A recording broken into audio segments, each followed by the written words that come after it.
What if everything you've been told about ancient Egypt is wrong? What if the monuments that have stood as testaments to human achievement for millennia are far older than we ever imagined? What if they hold secrets that could completely rewrite the story of human civilization? Today, we're going to take you on a journey that will challenge everything you thought you knew about our past. A journey that began with one man's refusal to accept conventional wisdom and led to discoveries so shocking they've split the archaeological world in two. In the 1970s, a man named John Anthony West was doing something that would have made most archaeologists laugh. He was reading the work of a French philosopher named René Schwaller de Lubitsch, who had made an outrageous claim about the Great Sphinx of Giza. Schwaller believed he could see something that thousands of experts had missed for over a century. As he gazed upon the... Quick pause here.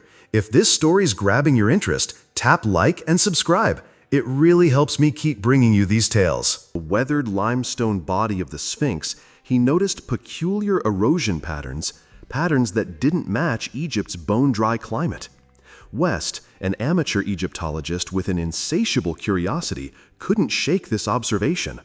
While establishment scholars dismissed it as fantasy, West saw something else entirely. He saw the courage to question everything. But West knew that if he was going to challenge thousands of years of accepted history, he needed more than just intuition. He needed science. He needed proof. He needed a geologist. Enter Dr. Robert Schoch, a respected geologist from Boston University. When West approached him in the 1980s, Schoch had no agenda, no preconceived notions about ancient Egypt. He was simply a scientist who understood rock formations and weathering patterns. What happened next would send shockwaves through the archaeological community. Because my first impression of the Sphinx was, now that I saw it on the ground in person, there was something wrong with the Egyptological dating. But here's the problem that made Schoch's hair stand on end. Egypt hasn't experienced heavy rainfall for thousands of years. The kind of erosion patterns he was seeing would have required at least 1,000 years of consistent heavy rain. As Schoch dug deeper into the geological evidence, the implications became staggering. The last time the Giza plateau experienced such rainfall was during a period called the Younger Dryas, over 12,000 years ago. This wasn't just about moving back a few centuries. This was about pushing human civilization back to a time when the Sahara Desert was a lush, green landscape filled with rivers and lakes, a time when woolly mammoths still roamed the earth. While Schoch was revolutionizing our understanding of the Sphinx's age, another researcher was about to make a discovery that would support his findings in the most unexpected way. Robert Balval, a construction engineer with a passion for astronomy, was studying the layout of the three Great Pyramids when something extraordinary caught his eye. The pyramids weren't just randomly placed on the plateau. They formed a perfect map of something in the sky.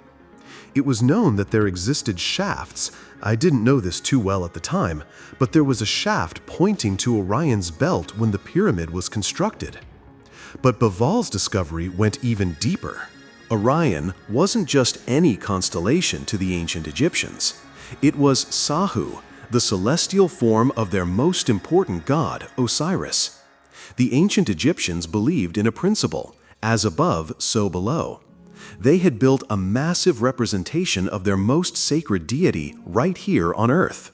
But when Balval used computer software to track the movement of the stars backward through time, he made a discovery that would link his work to Schoch's in the most remarkable way. The pyramids' alignment wasn't perfect for 2500 BCE when they were supposedly built. But when he rewound the stars to 10,500 BCE, the same period Schoch had identified for the Sphinx, everything locked into place with mathematical precision. As if the geological and astronomical evidence wasn't enough, the researchers uncovered yet another piece of this ancient puzzle. And this one was hiding in plain sight on the very face of the Sphinx itself. For decades, experts have noted something odd about the Sphinx. Its head seems disproportionately small compared to its massive lion's body. What if that wasn't the original design? Graham Hancock and his colleagues believe the Sphinx once had the head of a lion, not a pharaoh. Over thousands of years, as the original head eroded beyond repair, it was recarved into the royal headdress we see today. The Sphinx targets directly the rising sun on a very special day of the year, dawn on the spring equinox. But here's where it gets truly extraordinary. In 10,500 B.C.E., when the Sphinx was allegedly created, the constellation Leo, the lion, would have been rising directly behind the Sphinx during the spring equinox. By 2500 B.C.E., when conventional archaeology says the Sphinx was built, the dominant constellation would have been Taurus, the bull.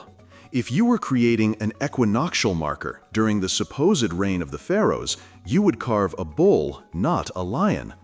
The Sphinx's lion form only makes astronomical sense if it was created during the age of Leo, 12,500 years ago. The evidence was mounting, but the most compelling proof was yet to come. Right next to the Sphinx stand two massive megalithic temples, the Valley Temple and the Sphinx Temple. These structures contain limestone blocks weighing up to 100 tons each. But here's what makes these temples extraordinary evidence for the ancient age theory. They show the same water erosion patterns as the Sphinx itself. Even more shocking, when later dynasties tried to renovate these temples, they faced a mystery that would puzzle archaeologists for generations. The granite blocks that were added during known historical periods had to be deliberately cut and shaped to fit into existing erosion patterns on the original limestone. Think about what this means.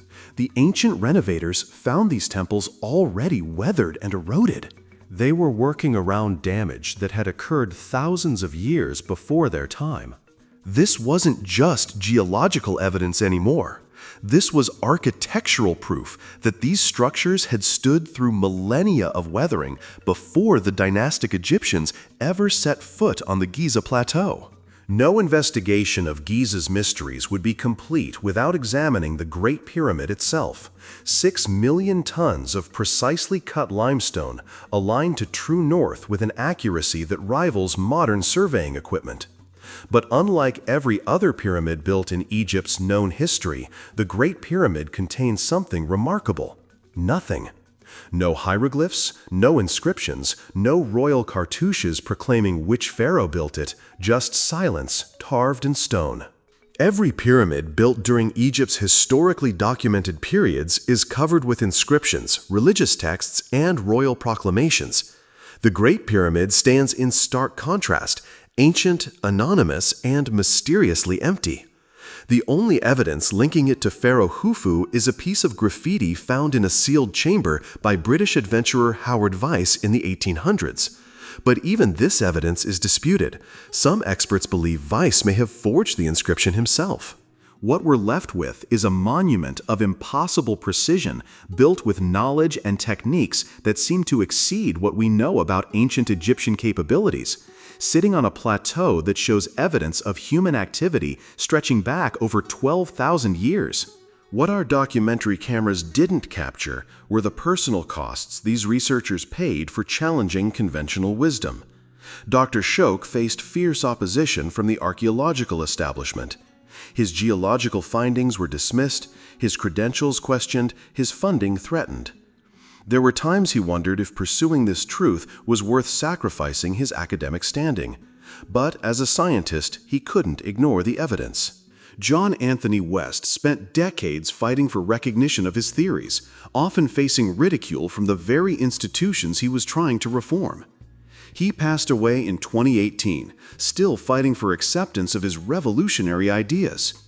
Robert Bauval found his astronomical discovery simultaneously celebrated by the public and condemned by orthodox Egyptologists.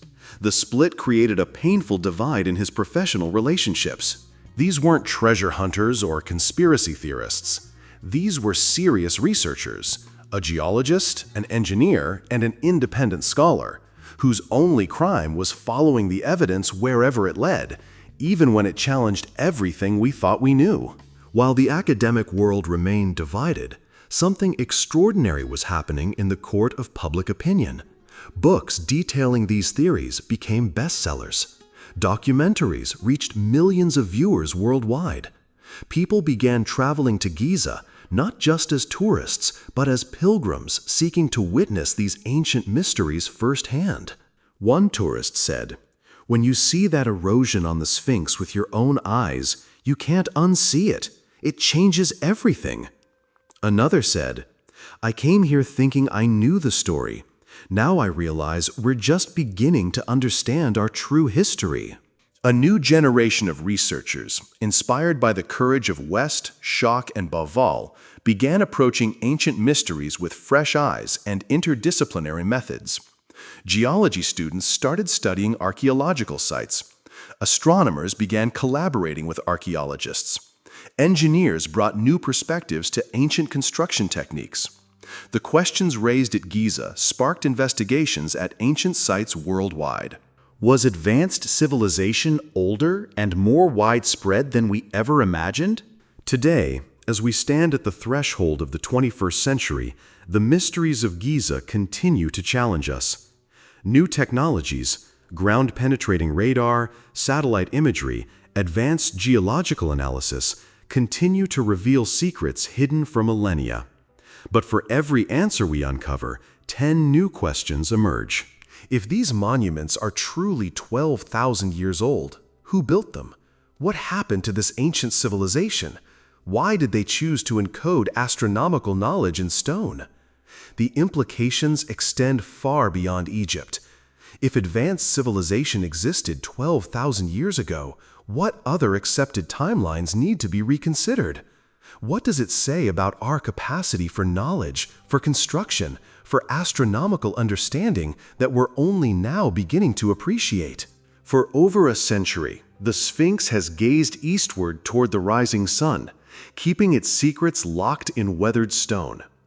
But thanks to the courage of researchers willing to question everything, those secrets are finally beginning to emerge. Whether you accept these theories or remain skeptical, one thing is undeniable. The evidence uncovered at Giza forces us to confront the possibility that our understanding of human history is incomplete.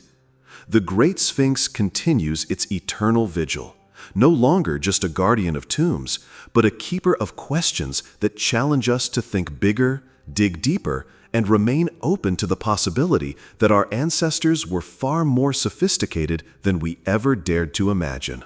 The truth, like the monuments themselves, is patient. It has waited 12,000 years. It can wait a little longer for us to be ready to accept it. Thank you for treading this trail of tales till we travel together again on another adventure.